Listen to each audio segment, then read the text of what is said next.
በስመ አብ ወወልድ ወመንፈስ ቅዱስ አሐዱ አምላክ አሜን። ስንክሳር ዘወርኀ ሚያዝያ። አንድ አምላክ በሚሆን በአብ ወወልድ ወመንፈስ ቅዱስ ስም የተባረከ የሚያዝያ ወር ቀኑ 13 ሰዓት ሲሆን ከዚያም ይጨምራል። ሚያዝያ 1 በዚች ቀን የከበረ አባ ስልዋኖስ አረፈ። ይህም አባት በአስቄጥስ ገዳም ከከበረ አባ መቃርስ ዘንድ በታናሽነቱ መነኮሰ። በጠባብ መንገድ ሁሉ ተጋደለ። በብዙ ጾምና ጸሎት በመትጋት በትሕትና በፍቅር ተወስኖ ኖረ። ታላቅ አባትም ሆነ። የክብር ባለቤት ጌታችን አምላካዊ ራእይን ይገልጽለት ነበር። ድንቅ የሆኑ ነገሮችን ይነግረዋል። ይህም እንዲህ ነው። በአንዲት ዕለት ልቡ ተመስጦ በምድር ላይ በግንባሩ ተደፍቶ ብዙ ጊዜ ቆየ። ከዚያ በኋላ ነቅቶ ራሱን ቀና አደረገ። ከእርሱ ዘንድ ያሉ ወንድሞች መነኮሳት በእርሱ ላይ የደረሰበትን ይነግራቸው ዘንድ ለመኑት። ዝም ብሎ መራራ ለቅሶን ያለቅሳል እንጂ ሊነግራቸው አልወደደም። ከእርሱ የሆነውን ያስረዳቸው ዘንድ ግድ ባሉት ጊዜ እንዲህ አላቸው። ተድላ ወዳለበት ገነት አውጥተውኝ በዚያ የጻድቃን መኖሪያ አየሁ፣ ደግሞ የስቃይ ቦታዎችንም። ሁለተኛም ብዙዎች መነኮሳት ወደ ገሃነም፣ ብዙዎች ምዕመናን ወደ መንግሥተ ሰማያት ሲወስዷቸው አየሁ። እንግዲህ እኔ ለነፍሴ የማላለቅሰው ለምንድን ነው አላቸው። ከዚያ ቀን ጀምሮ በኋላ ወደ ዘላለም ጨለማ ሊወስዱኝ ዛሬ የዚህን የኃላፊው ዓለም ብርሃን ማየት አልሻም እያለ ፊቱን በቆቡ ሸፍኖ የሚያለቅስ ሆነ። ይህም አባት በመንፈሳዊ ስራ የተጠመደ ሆነ። ደቀ መዛሙርቱን ለምግባቸው የሚሆን ስራ ከመስራት እንዳይቆጠቡ ከዕለት ምግባቸው የሚተርፈውን እንዲመጸውቱ ያዛቸዋል። በአንዲት ቀንም አንድ ታካች የሆነ መነኮስ ወደ እርሱ መጣ። ሽማግሌዎቹን አባትና ደቀ መዛሙርቱ ሲሰሩ አይቷቸው ለኃላፊ ምግብ ትሰራላችሁ፣ ትደክማላችሁ፣ የዘላለም ሕይወት ለሚሆን ምግብ ስሩ፣ ድከሙ እንጂ ይህ በከበረ ወንጌል የተጻፈ አይደለምን? ማርያምም የማይቀማትን በጎ ዕድል ትምህርት እንደመረጠች ብሎ ጠቀሰ። ሽማግሌ አባ ስልዋኖስ እንዲህ ሲናገር በሰማው ጊዜ ደቀ መዝሙሩን እንዲህ ሲል አዘዘው። ይህ መነኮስ ከእንግዳ ማረፊያ ቤት አስገብተህ የሚያነበው መጽሐፍ ስጠው፣ በሩን በላዩ ላይ ዝጋ። በእርሱ ዘንድ ለመብል የሚሆን ምንም ምን አትተው። ረድኡ ሽማግሌ መምህሩ እንዳዘዘው አደረገ። 9 ሰዓት ሲሆን መነኮሳቱ ተሰባሰቡ። ከሽማግሌ አባት ጋር ጸሎት አድርገው ምግባቸው ተመገቡ። ያን እንግዳ መነኮስ ግን አልጠሩትም። እርሱ ቢጠሩኝ ብሎ ወደ ደጃፍ እየተመለከተ ይጠብቅ ነበር። በረሃብ በተቃጠለ ጊዜ ግን ከበዓቱ ወጥቶ ወደ አባ ስልዋኖስ ሄደ።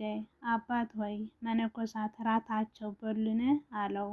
ሽማግሌው አዎ በሉ ብሎ መለሰለት። ሁለተኛ ደግሞ እኔ እንግዳ ስሆን ለምን አልጠራችሁኝም? አለ።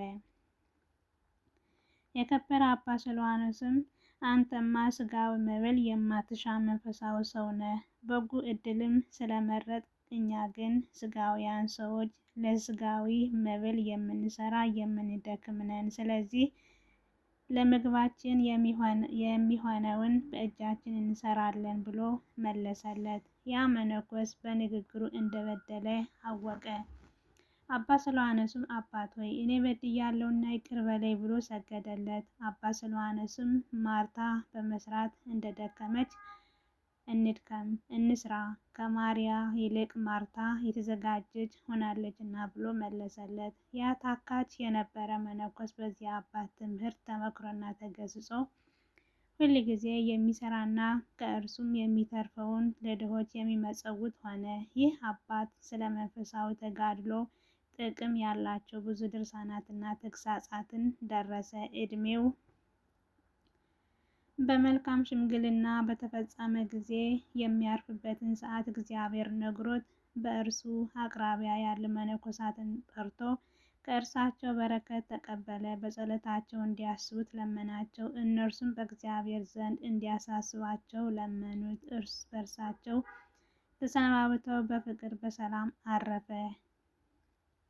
ጸሎት በረከቱ ከእኛ ጋር ለዘላለም ትኑር አሜን። በዚች ቀን ደግሞ በላዕላይ ግብጽ ያሉ አረቦች ተሰባስበው በአስቄጥስ ያሉ አድባራት ገዳማት የአባ መቃርስ ቤተ ክርስቲያን ከበቡ። በአድባራቱና በገዳማት ያለውን ዕቃ ሁሉ ማረኩ። መነኮሳትም ተሰብስበው በከበሩ አባቶች ስም ወደ እግዚአብሔር በጸሎት ማለዱ። የክብር ባለቤት ጌታችን ኢየሱስ ክርስቶስ እነዚያ አረቦች አስደንግጦ አሳደዳቸው ያለ የዚያን ጊዜ ማንም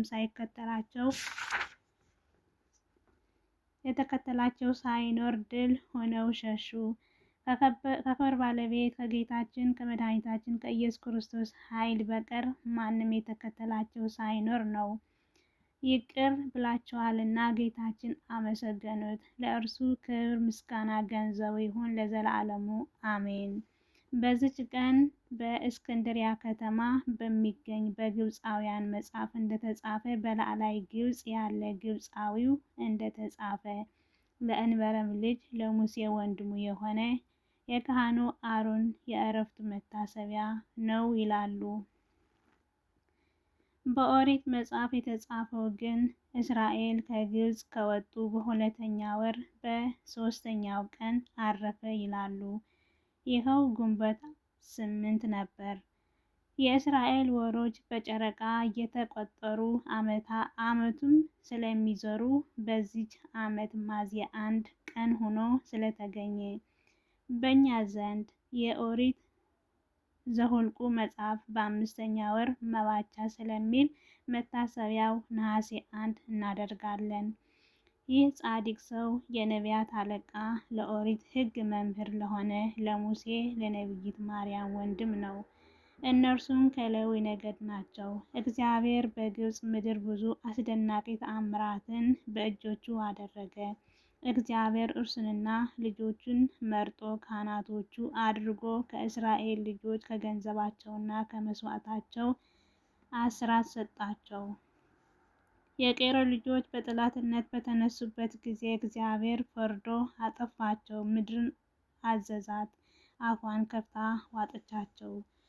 በበጎ ተጋድሎና የኦሪት ሕግ በመጠበቅ እግዚአብሔርን ካገለገለ በኋላ የክብር ባለቤት ወደሆነው ወደ እግዚአብሔር ሄደ። ጸሎት በረከቱ ከእኛ ጋር ለዘላለም ትኑር አሜን። በዚች ዕለት ደግሞ ቅድስት መጥሮንያ አረፈች። ከአበከሮዝም ጋር በሰማዕትነት የሞቱ የቅዱስ ዮስጦስና ሚስቱ መታሰቢያቸው ነው።